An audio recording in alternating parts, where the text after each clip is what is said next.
আচ্ছা, ইসলাম আর আধুনিকতা এই দুটো কি আসলে একসাথে চলতে পারে, নাকি এদের মধ্যে একটা মৌলিক সংঘাত আছে? চলুন, আজকের এই আলোচনায় আমরা ঠিক এই বিষয়টারই গভীরে যাব আর দেখব এই দুইটা জগতের মধ্যে মূল পার্থক্যগুলো আসলে কোথায়। ব্যাপারটা অনেকটা এরকম। একদিকে আছে নিজের ইচ্ছামতো চলার স্বাধীনতা, যা মন চায় তাই করার অধিকার। আবার অন্যদিকে আছে সৃষ্টিকর্তার বিধানের কাছে পুরোপুরি নিজেকে সঁপে দেওয়ার ধারণা। তো এই দুইটা ধারণার মধ্যে একটা টানাপোড়েন কিন্তু অনেকেই অনুভব করেন, তাই না? আর এটা কিন্তু শুধু বইয়ের পাতায় লেখা কোনো তত্ত্বকথা না, একদম বাস্তব জীবনে প্রতিদিনের ছোট বড় সিদ্ধান্তে এর ছাপ দেখা যায়। আর তখনই তৈরি হয় এক ধরনের বিভ্রান্তি, একটা কনফিউশন। আচ্ছা, একটা উদাহরণ দিলে ব্যাপারটা হয়তো আরও পরিষ্কার হবে। যেমন ধরুন ২০২১ সালের একটা ঘটনা। আফগানিস্তানে নারীদের ভ্রমণের ব্যাপারে একটা নির্দিষ্ট নিয়ম জারি করা হয়েছিল। এখন এই খবরটা যখন সারা বিশ্বে ছড়িয়ে পড়ল, আধুনিক দৃষ্টিভঙ্গি থেকে এটাকে দেখা হলো মানবাধিকারের লঙ্ঘন হিসেবে। বলা হলো এটা এক ধরনের বৈষম্য, আর স্বাভাবিকভাবে এর তীব্র নিন্দাও করা হলো। কিন্তু মজার ব্যাপার হলো, ঠিক একই বিষয়টাকে যদি আমরা ক্লাসিক্যাল ইসলামিক আইনশাস্ত্রের দৃষ্টিকোণ থেকে দেখি, তাহলে দেখা যাবে লম্বা সফরে একজন পুরুষ অভিভাবকের প্রয়োজনীয়তার কথা কিন্তু বহু পুরনো এবং প্রতিষ্ঠিত একটা বিধান। তো ঠিক এখানেই তৈরি হয় আসল দ্বন্দ্বটা। একজন বিশ্বাসী মানুষ কার কথা শুনবে?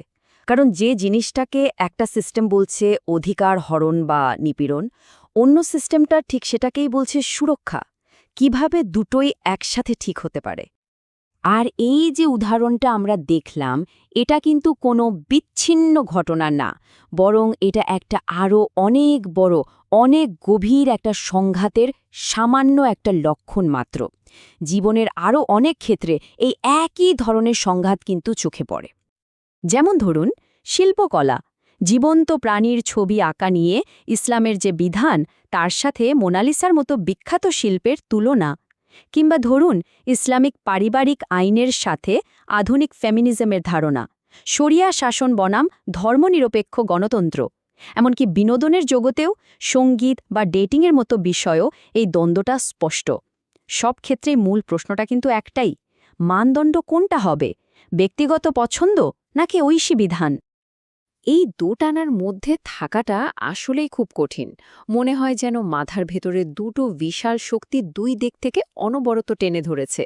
এই যে একটা ভেতরের লড়াই, এটা কিন্তু খুব ক্লান্তিকর, আর এটা নিয়ে বেশি দিন চলাও সম্ভব না। তাহলে এই যে এতগুলো সংঘাত, এর আসল কারণটা কি? এর গোড়ায় যেতে হলে আমাদের একটা খুবই গুরুত্বপূর্ণ কনসেপ্ট বুঝতে হবে, আর সেটা হলো বিশ্বদৃষ্টি, বা ইংরেজিতে যাকে বলে ওয়ার্ল্ড ভিউ। বিশ্বদৃষ্টি মানে কিন্তু শুধু কোনো একটা বিষয়ে মতামত দেয়া না, এটা তার চেয়ে অনেক বড় কিছু। এটা হলো একটা সম্পূর্ণ ফ্রেমওয়ার্ক। ভাবুন তো, এটা অনেকটা একজোড়া চশমার মতো। আপনি যে রঙের চশমা পরবেন, পুরো দুনিয়াটাকেই তো সেই রঙে দেখবেন, তাই না? বিশ্বদৃষ্টিও ঠিক সেরকম। এই চশমা বা বিশ্বদৃষ্টি কিন্তু আমাদের জীবনের সবচেয়ে বড় বড় প্রশ্নগুলোর উত্তর দেয়। যেমন, আমরা কেন বেঁচে আছি, কোনটা ঠিক কোনটা ভুল, আমাদের সমাজের নিয়মকানুন কেমন হওয়া উচিত। জেনে হোক বা না জেনে, আমাদের সবারই কিন্তু এরকম একটা চশমা আছে, যার ভেতর দিয়ে আমরা জীবনকে দেখি। তো আসল সমস্যাটা হচ্ছে এখানে, ইসলাম এবং আধুনিকতা। এই দুটো আসলে দুইটা সম্পূর্ণ আলাদা বিশ্বদৃষ্টি, দুটো আলাদা চশমা। এখন আপনিই বলুন, দুটো ভিন্ন পাওয়ারের চশমা যদি একসাথে পড়ার চেষ্টা করা হয়, তাহলে কি কিছু ঠিকভাবে দেখা সম্ভব? সম্ভব না, সব কিছুই ঝাপসা মনে হবে। আচ্ছা, তাহলে চলুন এই দুটো ভিন্ন চশমা দিয়ে আমরা কয়েকটা মৌলিক প্রশ্নকে দেখার চেষ্টা করি। দেখি উত্তরগুলো কেমন আসে। একেবারে প্রথম প্রশ্ন, চূড়ান্ত বাস্তবতা বা আল্টিমেট রিয়ালিটি আসলে কি? দেখুন, পার্থক্যটা শুরু হচ্ছে একেবারে গোড়া থেকে। আধুনিক বিশ্বদৃষ্টি বলছে যা কিছু চোখে দেখা যায়, যা পরীক্ষা করা যায়, সেটাই বাস্তবতা। অদৃশ্য বা গায়েবের কোনো অস্তিত্ব নেই, অথবা থাকলেও সার্বজনিক জীবনে তার কোনো ভূমিকা নেই। অন্যদিকে ইসলামিক বিশ্বদৃষ্টির শুরুটাই হচ্ছে অদৃশ্যের উপর বিশ্বাস দিয়ে। আল্লাহ, ফেরেশতা, পরকাল, এগুলোই হলো মূল ভিত্তি। এই একটা জায়গা থেকেই কিন্তু বাকি সব পার্থক্য তৈরি হয়ে যায়। বাস্তবতা নিয়ে ধারণাই যদি এত আলাদা হয় তাহলে পরের প্রশ্নটা আসে যে আমরা জ্ঞান পাবো কোত্থেকে, কোনটা ঠিক আর কোনটা ভুল, এটা আমরা জানব কিভাবে? এখানেও দেখুন সেই একই রকম পার্থক্য।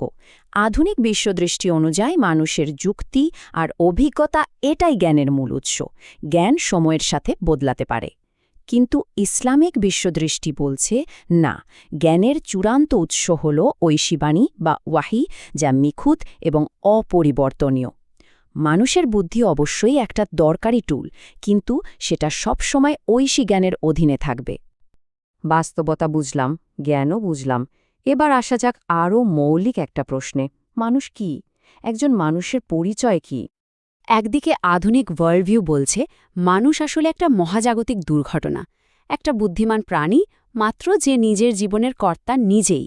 আর অন্যদিকে ইসলামিক ওয়ার্ল্ডভিউ বলছে না, মানুষ কোনো দুর্ঘটনা নয়, মানুষ হলো আল্লাহর এক বিশেষ সৃষ্টি, পৃথিবীতে তার প্রতিনিধি বা খালিফা, আর তাকে একটা নির্দিষ্ট উদ্দেশ্য দিয়ে পাঠানো হয়েছে। দেখুন, দুইটা সংজ্ঞার মধ্যে আকাশ পাতাল তফাত। এই যে আমরা তিনটা মৌলিক প্রশ্নের উত্তর দেখলাম, এই ভিন্ন ভিন্ন উত্তরগুলো কিন্তু মানুষের জন্য দুটো সম্পূর্ণ ভিন্ন জীবনের মডেল বা আদর্শ তৈরি করে দেয়। আধুনিকতার আদর্শকে তুলনা করা যায় গ্রিক পুরাণের প্রমিথিউসের সাথে, যে কিনা দেবতাদের বিরুদ্ধে বিদ্রোহ করেছিল, নিজের জ্ঞান আর শক্তি দিয়ে ক্ষমতা চেয়েছিল। তার সব ফোকাস ছিল এই পৃথিবীর জীবনকে নিয়ে। আর ইসলামের আদর্শ হল খলিফা, যে পৃথিবীতে আল্লাহর প্রতিনিধি। সে ক্ষমতা খোঁজে না, বরং আল্লাহর কাছে আত্মসমর্পণের মাধ্যমে সাফল্য খোঁজে। তার মূল ফোকাস থাকে পরকালের দিকে। তাহলে পুরো সংঘাতটার সারমর্ম কি? সংঘাতটা হলো ইসলামের মধ্যে একটা বিশাল ধারণাকে আধুনিকতা তৈরি করা ছোট একটা বাক্সের মধ্যে জোর করে ঢোকানোর চেষ্টা করা। কিন্তু সঠিক পদ্ধতিটা হওয়ার কথা ছিল ঠিক এর উল্টোটা, অর্থাৎ ইসলামকে মানদণ্ড ধরে সেই মানদণ্ডে আধুনিকতার ধারণাগুলোকে বিচার করা। রাসূলুল্লাহ সাল্লাল্লাহু আলাইহি সাল্লামের সাহাবীদের কাছে এ ব্যাপারটা কিন্তু একদম পরিষ্কার ছিল। তাদের কাছে চূড়ান্ত মানদণ্ড ছিল আল্লাহর বাণী, মানুষের মতামত নয়। তাদের একজনের একটা কথা ছিল এরকম, অন্যেরা কি ভাববে সেই ভয়ে আমি কি আমার নবীর কথা ছেড়ে দেব? প্রশ্নটা আসলে এতটুকুই সহজ। তো সব আলোচনার শেষে মূল প্রশ্নটা কিন্তু এটাই, যখন এই দুটো বিশ্বদৃষ্টির মধ্যে সংঘাত দেখা দেয়, তখন কোন চশমাটা বেছে নেওয়া হবে, কোন লেন্স দিয়ে এই বাস্তবতাকে দেখা হবে এবং বোঝা হবে? উত্তরটা কিন্তু আমাদের প্রত্যেককেই নিজের ভেতর খুঁজে নিতে হবে।